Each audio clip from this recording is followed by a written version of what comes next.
Matthieu, chapitre 6. Gardez-vous bien de faire des dons devant les hommes pour qu'ils vous regardent. Sinon, vous n'aurez pas de récompense auprès de votre Père céleste.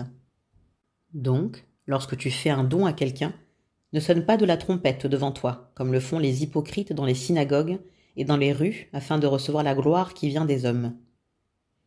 Je vous le dis en vérité, ils ont leur récompense. Mais toi, quand tu fais un don, que ta main gauche ne sache pas ce que fait ta droite, afin que ton don se fasse en secret, et ton Père, qui voit dans le secret, te le rendra. Lorsque tu pries, ne sois pas comme les hypocrites.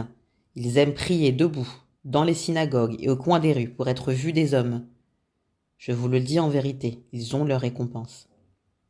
Mais toi, quand tu pries, entre dans ta chambre, ferme ta porte, et prie ton Père qui est là dans le lieu secret, et ton Père, qui voit dans le secret, te le rendra. En priant, ne multipliez pas les paroles comme les membres des autres peuples.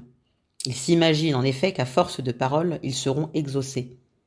Ne les imitez pas, car votre Père sait de quoi vous avez besoin avant que vous le lui demandiez. Voici donc comment vous devez prier. Notre Père céleste, que la sainteté de ton nom soit respectée, que ton règne vienne, que ta volonté soit faite, sur la terre comme au ciel. Donne-nous aujourd'hui notre pain quotidien. Pardonne-nous nos offenses, comme nous aussi nous pardonnons à ceux qui nous ont offensés. Ne nous expose pas à la tentation, mais délivre-nous du mal. Car c'est à toi qu'appartiennent, dans tous les siècles, le règne, la puissance et la gloire. Amen. Si vous pardonnez aux hommes leurs fautes, votre Père céleste vous pardonnera aussi. Mais si vous ne pardonnez pas aux hommes, votre Père ne vous pardonnera pas non plus vos fautes. Lorsque vous jeûnez, ne prenez pas un air triste comme les hypocrites. En effet, ils présentent un visage tout défait pour montrer aux hommes qu'ils jeûnent. Je vous le dis en vérité, ils ont leur récompense. Mais toi, quand tu jeûnes, parfume ta tête et lave ton visage, afin de ne pas montrer que tu jeûnes aux hommes, mais à ton Père qui est là dans le lieu secret, et ton Père qui voit dans le secret te le rendra. Ne vous amassez pas des trésors sur la terre, où les mythes et la rouille détruisent, et où les voleurs percent les murs pour voler. Mais amassez-vous des trésors dans le ciel, où les mythes et la rouille ne détruisent pas, et où les voleurs ne peuvent pas percer les murs ni voler. En effet, là où est ton trésor, là aussi sera ton cœur. L'œil est la lampe du corps. Si ton œil est en bon état, tout ton corps sera éclairé. Mais si ton œil est en mauvais état, tout ton corps sera dans les ténèbres.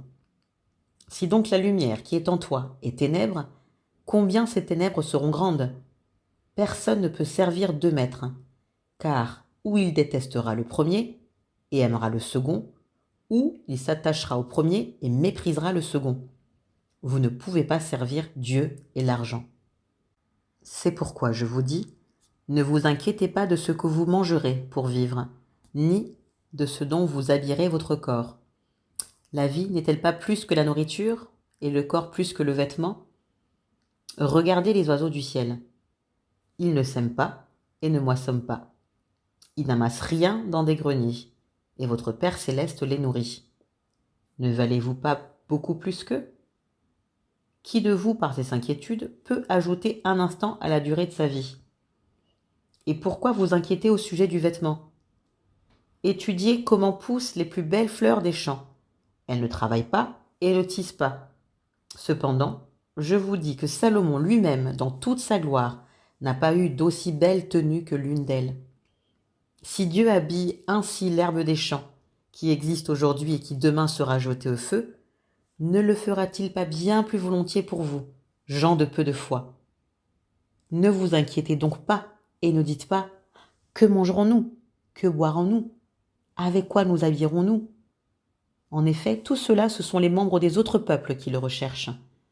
Or, votre Père céleste sait que vous en avez besoin. Recherchez d'abord le royaume et la justice de Dieu, et tout cela vous sera donné en plus. Ne vous inquiétez donc pas du lendemain, car le lendemain prendra soin de lui-même. À chaque jour suffit sa peine.